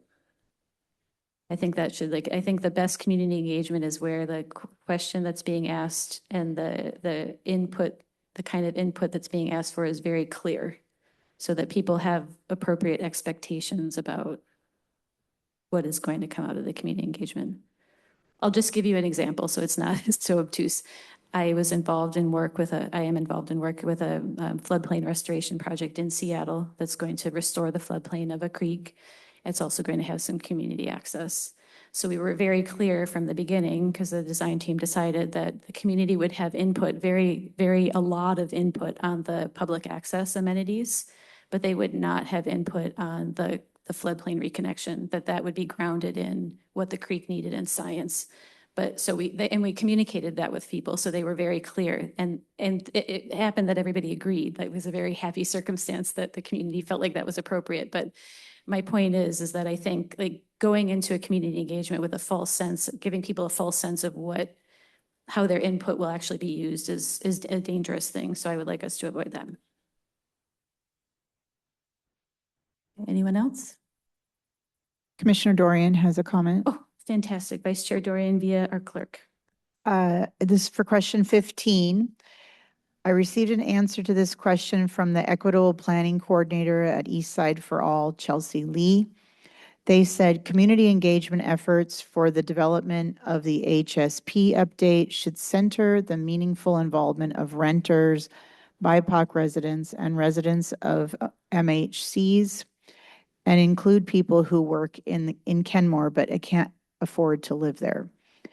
Eastside for All's co-design model has been used to engage similar populations in Redmond, Bellevue, and the Arch Missing Middle Housing Project.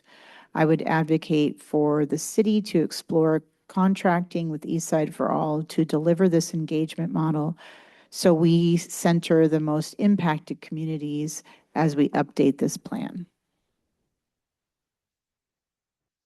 Excellent, Vice Chair Dorian. I agree with that wholeheartedly. That kind of actually moves us into the second question in this section. How can the city meaningfully involve renters, BIPOC residents, and residents of manufactured housing communities? Any additional thoughts on this one from other commissioners?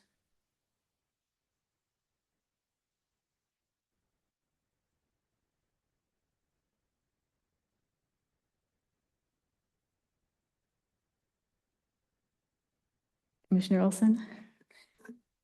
I don't know, I feel like I'm not the most knowledgeable in these areas, so I, I suppose reaching out or consulting with someone that could specialize in active outreach to these communities is important. I also think we need to be pretty aggressive in our outreach. I feel like at times we'll send mailers, we'll send other types of documents, but like at some point I feel like you almost literally need someone going and knocking on doors. And that does take resources and money. But I think that's something I'm not, the other piece of this is that I know there's legal constraints on what the city is allowed to do for outreach. And I believe consultants as well. But I suppose I'm at this point voicing more aggressive is the wrong word. Proactive, I don't feel goes far enough. Robust outreach where we are actively trying to census a large proportion of people in the community that would not typically respond otherwise. I think Commissioner Dorian's comment about working with Rawl or another organization along those lines may be a step in that direction, but something I wanted to know. Yeah, go ahead, Yeah, Pat. just to follow up on that, I know, well, prior to when I first started, but East Side for All was active with the commission and on the first phase of middle housing. I think, Mike, you might have been a little bit a part of that early work anyway. Yeah, so the city does have past working relationship with them, and I'm certain that we can reintroduce that. And I agree, Commissioner Olson, that, going to those communities directly. Speaking of, I know not specifically related to this, but Tamby, who was at my table, she mentioned on the human services side of things, and I think we could do the same thing here, is going to some of those communities with regards to what she does, but I think we can mirror that with the outreach here. I don't see any difference really, so we could, maybe ride along with her at the same time, and as we start up this engagement process and go out to those specific communities, but also having really targeted surveys and outreach, similar to kind of maybe what we did with not to bring up a sore subject, but stream buffers, but we sort of did that with affected property owners. So I could see something possibly that if we knew those specific areas that are, I know we don't have the areas on the map, we were talking about that earlier, that are the lowest in need, but we generally know where those pockets are in Kenmore, and so those might be some places where we start to do outreach. So anyway. Commissioner Macias? I was going to say that I've seen Tambi over in the manufactured home communities doing outreach. It would be nice to pair with housing services because I think they have a better handle on our kind of underrepresented communities. And it might be good to pair with people, at the senior center or at, it's not Mary's Place, but because they're going to have a better handle on that population that might not be so accessible to respond to surveys. So that it might be good to pair with the services that we have locally.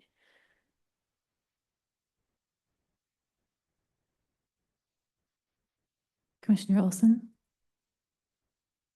I'm going to start this by saying it's kind of a half-formed thought. Earlier we were discussing quite a bit around redevelopment or changes in land use with manufactured housing communities. And I believe there's been outreach in the past to these communities on some of those topics.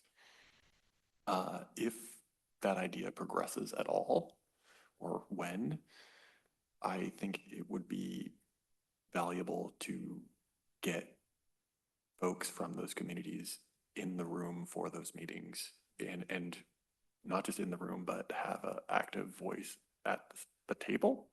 I'm not quite sure how that would work necessarily.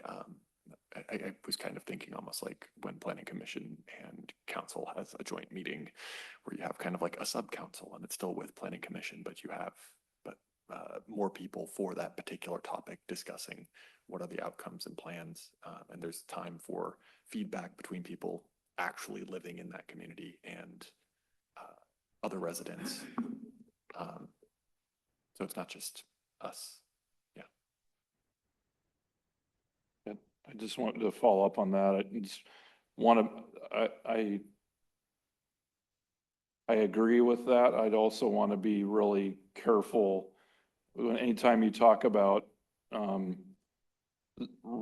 potential ideas or rezone or any of that. We want to be really sensitive to that. We don't want folks to get the idea that the city is at the forefront or that has the idea of changing anything, which we're not. We're just exploring ideas. And so we have to be really sensitive to how, if we were to do that, to how to approach that. So I think there'll be some internal conversations on, between me, Debbie, Arch team, et cetera, on how that might be approached. Just food for thought.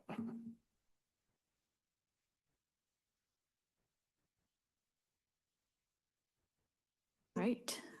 That brings us to our last question, which is, should the updated housing strategy plan establish ongoing community advisory mechanisms for housing policy? Commissioner Vanderlyn. When I read this, what immediately came to my mind is we already have that. It's us. And if we don't feel like we're doing a good enough job, then we need to be talking about that. I think maybe what this question is really getting at is really more a restatement of the other two questions above. How do we get somebody who thinks the way I do on the Planning Commission? Way to do that too. But I think we need to take this question seriously, but I think we need to maybe take this as a message that we need to double down some of those outreach things. And as we go through this process, we need to understand what it is. But I also came back in my mind to the chair's caution and Todd's caution that we need to be careful about not misleading the public into thinking that this is an advocacy group or thinking that there could be changes that they would anticipate or seek to have that we could actually make happen. So there's a balance there. I think that's one of the reasons you have a planning commission, is you can have those discussions, and hopefully we are part of the public. I think we were appointed here because we were thought to be thoughtful parts of the public. If we want more input, we should seek it. But at the same time, I think part of our duty is to be careful about just what we do and how we go about doing it. I appreciate those comments, Commissioner, and I hope you don't take this question the wrong way. I mean, I did not imply that there needs to be another committee, because You weren't trying to tell us anything, Tom? No, not at all. I didn't take it that way. Yeah, no, it was just really like, because I know that you all have the best intentions for everything and all the work that we do together. So yeah, this was just really, again, all of the questions that I asked were really just kind of food for thought. So hopefully you don't take it like you're not doing a good enough job here. So we need to find somebody else to, so. And no, Todd, I didn't take it that way. I read the question, I think, pretty much the way I said it, which was do a little introspection here. Commissioner Olson? Yeah, I suppose the way I read the question was more along the lines of kind of referencing the previous two questions, but also we don't know what we don't know, and we are well-intentioned, hopefully. I like to think I'm thoughtful people on the commission, but we all have perspectives, I would argue, of people who are actively engaged and trying to come to the table of the community and have the time and space to do that. And that isn't necessarily true for everybody in the community, particularly BIPOC and lower income folks that maybe don't have the means as easily to do this. Something I was told a long time ago was, could we pay people to show up to meetings? And that's fraud, but also, I don't know. Sometimes they're like, that is a genuine hurdle. And that doesn't actually necessarily solve the issue if it's, you know, they have to show up to a job, they have to show up to a job, and then you have to work around those people and just provide more time.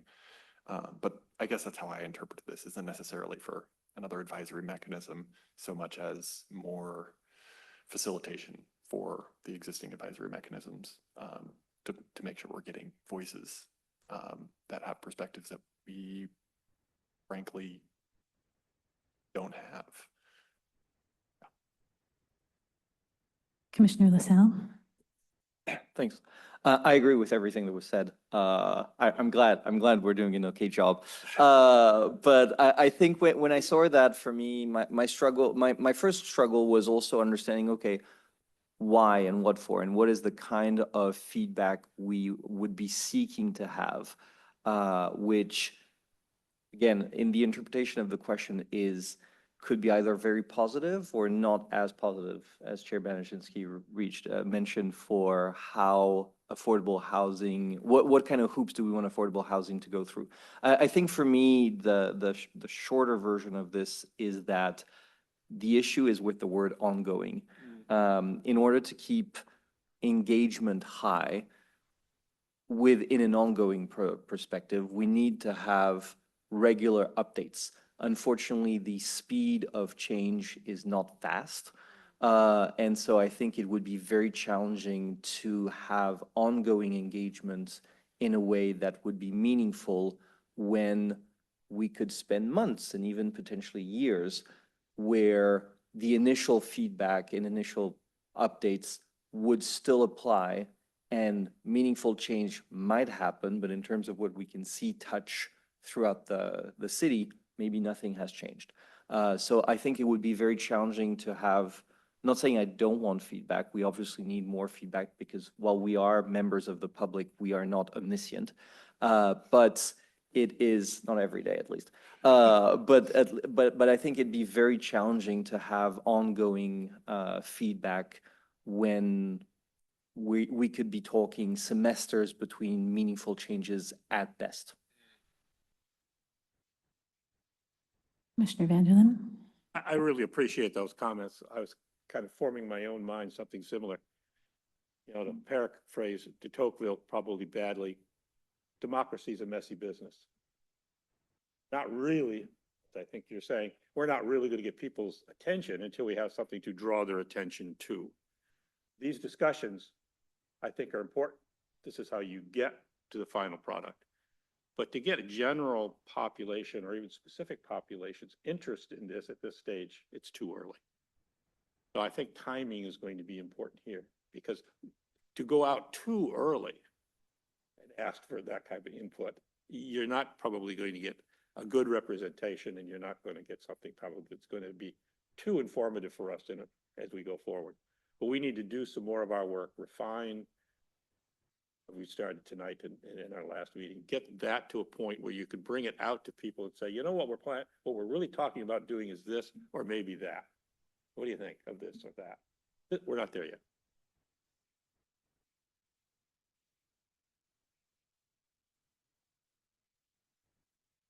Okay, I wasn't entirely sure what a community advisory mechanism was. I don't know, did you have something specific in mind, Todd, or just was up to interpretation? I think it might be a little word salad, so yeah, excuse I mean, I was just trying to I think, a couple of commissioners pointed out it was sort of what was above Uh-huh. and getting others engaged. So it might have been a repeat of what I already asked. Uh-huh. So apologies if it's No, I, of the same. So, no, I had no intention of having a housing strategy plan committee, or like we did with STEP committee or the financial sustainability committee or so forth. So I know that the planning commission can, with all of us together, will figure this out, and our community. yeah, no need to apologize. I just yeah. wanted to ask if Yeah, there was more behind the words that would help me interpret the question. Yep. I do think, like many others said, that the Planning Commission is the advisory body for housing policy. We are state mandated in our CW. It's a requirement of the, I do believe that this is the body. That said, I do think feedback from other community members is very important. And we should be listening to each other and asking each other questions and in conversation and dialogue. But in terms of an actual sitting body or group, I believe for housing, it's the Planning Commission.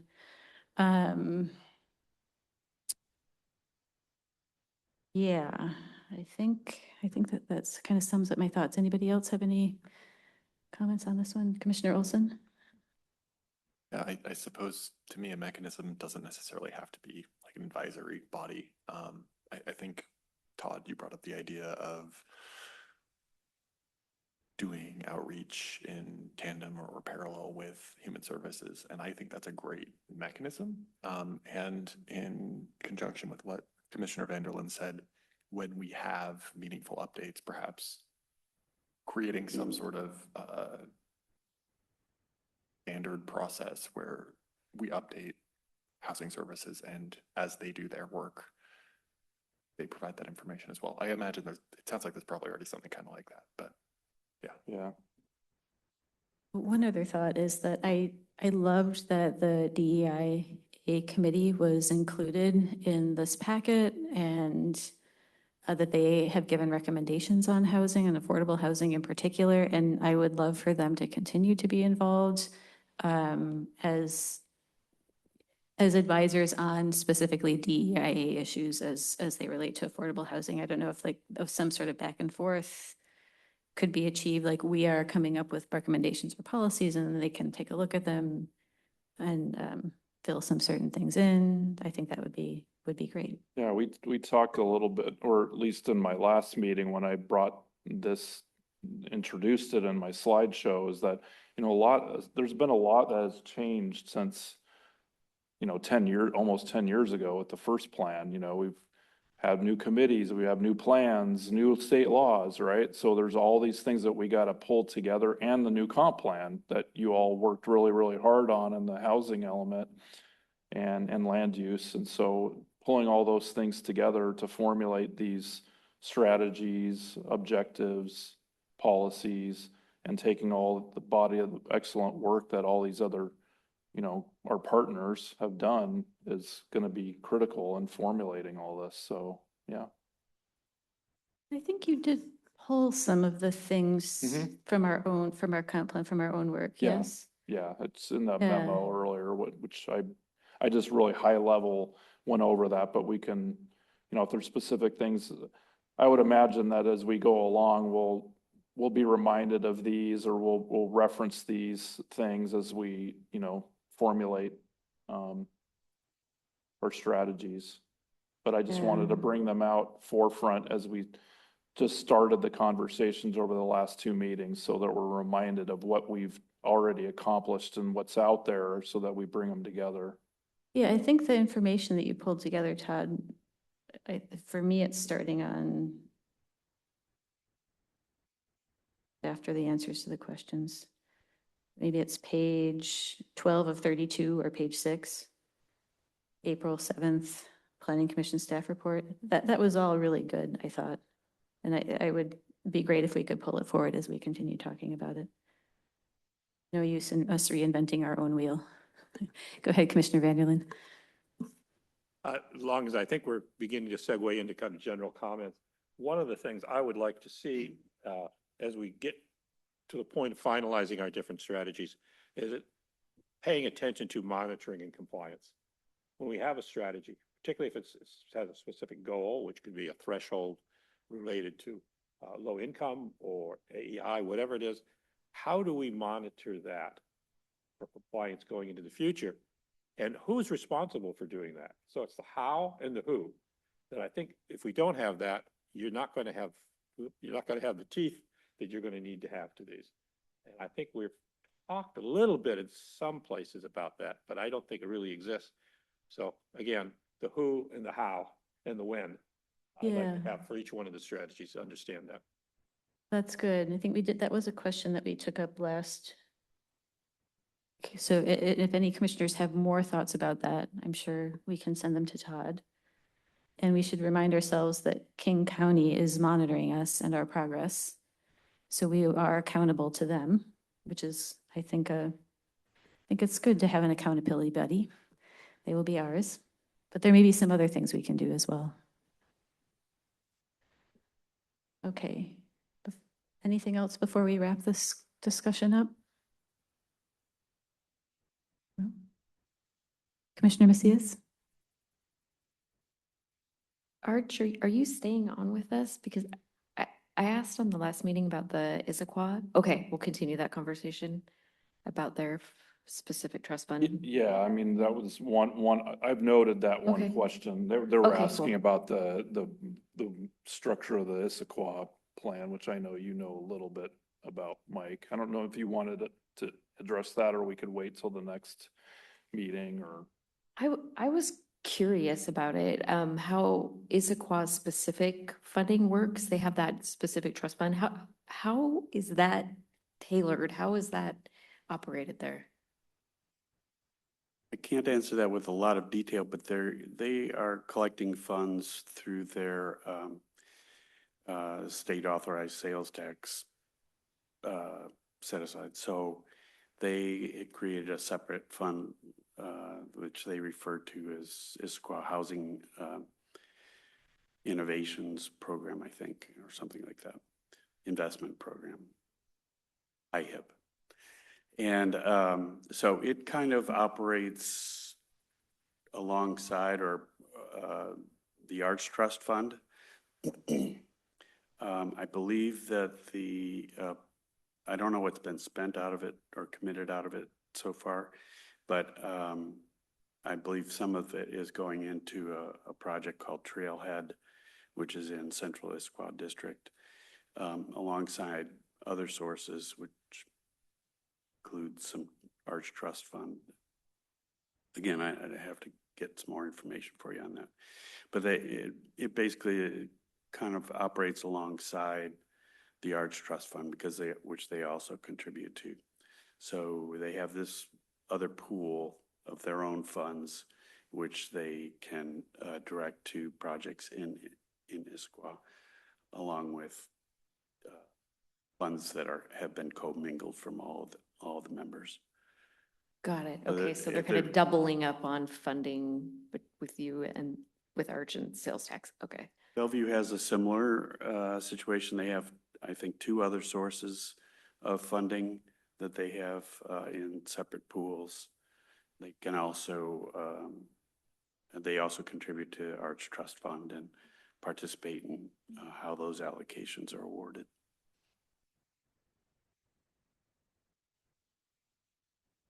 Commissioner Olson? I was just going to ask if it's the inclusive housing investment pool. I saw that on the MFTE item, but it might be. Maybe you're right. I thought Issaquah was in there somewhere, but.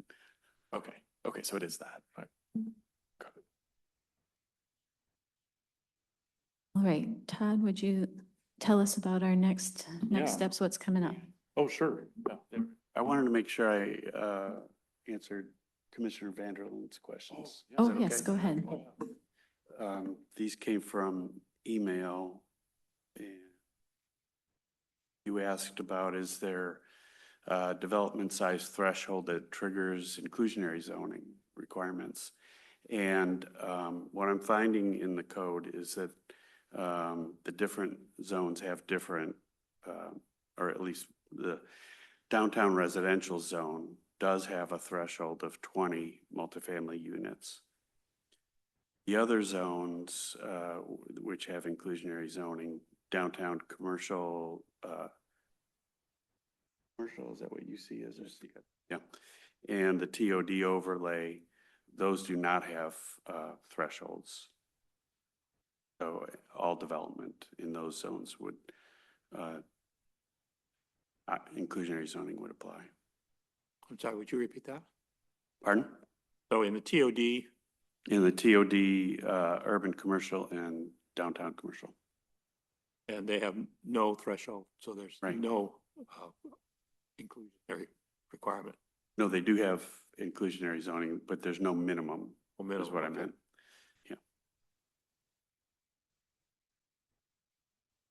Then you asked, how would Kenmore implement and monitor compliance? So that would happen through Arch. And we have staff who require, through the covenants that the city executes with the property owners, whether it's rental, occupancy, or home ownership. And that is done development by development or owner by owner. So rental property give us a report every year about the affordable units and who they've been rented to, with, you know, their eligibility for those units, what they've paid in terms of rent and other applicable fees, so that we keep them in compliance. And then for home ownership, which we don't have any currently in Kenmore, but those are done once the development has been completed and the affordable homes are sold to eligible homeowners. Then the homeowners execute resale covenants with the city, which are recorded on the land. And we don't do annual compliance with them because they've already qualified, and it doesn't really matter what, you know, their income is not a factor after that. But we reach out to them every year, one, to make sure that they're still living there, if we want to make sure that they respond to the mailing address, and two, that to remind them of the program requirements. If when they want to sell the property, then they have to contact us to establish the maximum resale price. They can find their own buyer, but we will make sure the next buyer is qualified and executes another resale covenant for their own ownership. And that works quite well. The biggest problems that we have is occasionally, and I don't mean frequent, but headache-wise, is when somebody is about to, you know, is in danger of losing their home to foreclosure, then we really have to get on top of that to make sure that the city's rights are exercised in order to try and find another eligible homeowner and keep that in the program, because if it's sold foreclosure, then we lose the covenant on that home. So a follow-up question. In the case of an owner, they're in the house, they've paid their mortgage over a period of years, they've developed some equity, or I should say equity now exists for that property. Who owns that equity? The homeowner owns it, but it's restricted by the sales price, the maximum price that they can resell it for. That appreciation is defined in the resale covenant. Typically, it's tied to the growth in the area median income, so that it stays in line with what was the intended affordability level of the home. Thank you.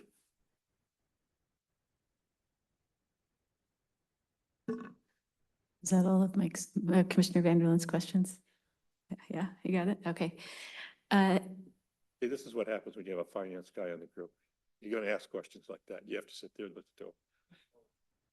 We did have one other question, and that was, higher AMI levels create investor bias for development, for sale over for rent. I think you're referring to where the code says that owner-occupied homes could have affordability of, say, 80 AMI versus if it was rental, it might be 60 or 50 AMI.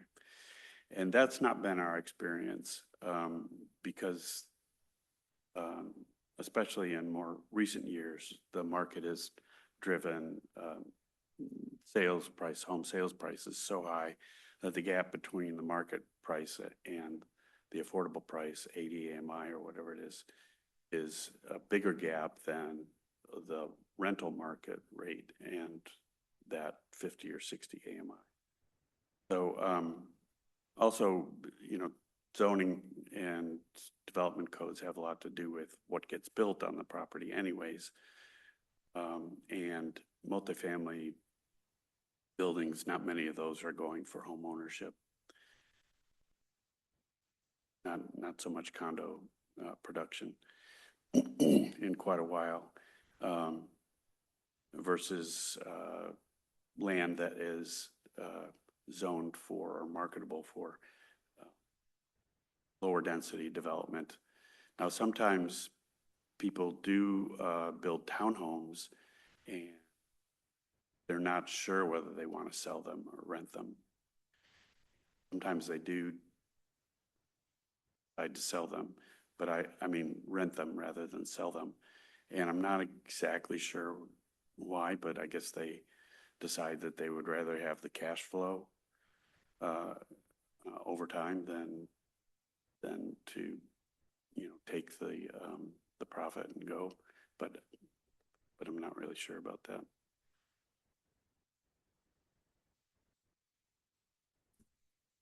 All right. Are we ready now for Todd to give us a debrief on what's next? Yeah, so like I mentioned at the beginning, we're working through the overall scope with Arch since they're going to be our subject matter experts for the process. Of course, Andrew will be here for us through the life of the project, and Mike through the next month and a half or so. I would imagine at some point we may or may not have Lindsay participate in some discussions here with us. I know you've all met before, at least online. I know she joined us for one of our discussions for the middle housing inclusionary work. So once Debbie returns and we kind of get everything ironed out, we'll be coming back with this item either at the second meeting of May, but possibly into June. The next meeting, Brittany's going to continue her discussion on the neighborhood retail. So she's been doing a lot of great work behind the scenes. I know she's got some upcoming events that are happening. She was actually here last night at the town hall meeting. Unfortunately, we didn't get a huge turnout, but she had some of her materials here available for her hangar hangouts and some other events that she's got going on. I have heard that the survey results have been outstanding. She's gotten, I think, well over 150, 160 responses already on it. And so that's fantastic. We've had something similar to that with the parks plan. I know previously we had a really good, so surveys seem to be pretty popular with folks because it's easy to do and they can do it from the comfort of their home. So anyway, so she'll be coming next at your first meeting in May, and then we'll be TBD on when we continue this conversation with the housing strategy plan. So that's what we got coming for you. Fantastic. So again, thank you to our Arch experts. Mike, if we don't get to see you at the second meeting in May, happy travels and happy adventures. And yeah, thank you so much for all of you've done for Kenmore and the region. And Andrew, looking forward to digging in with you. So with nothing more to come before us, this meeting of the Kenmore Planning Commission is adjourned at 9:14. Thank you all.